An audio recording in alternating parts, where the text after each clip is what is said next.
One UI 8 has finally arrived and brought with it a number of exciting new features, including an AI photo editing tool that allows you to remove unwanted objects from your photos in just a few seconds.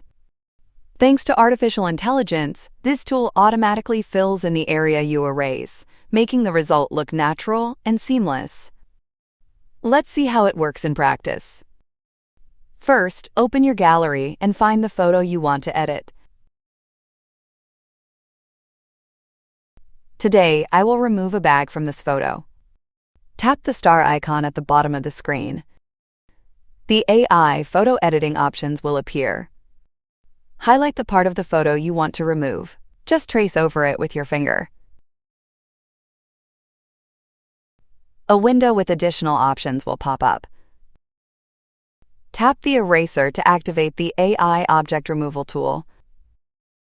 If you are not satisfied with your selection or want to make adjustments, simply press the back arrow and redo the selection.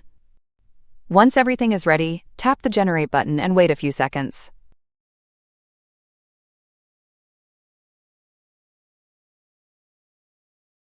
And that's it! The unwanted object will disappear from your photo, and thanks to AI, the background will be automatically reconstructed so it looks as if nothing was ever there. Here's how my photo looks before and after editing. The result is truly excellent. If you enjoyed this tutorial, don't forget to like, leave a comment, and subscribe for more tutorials and tips.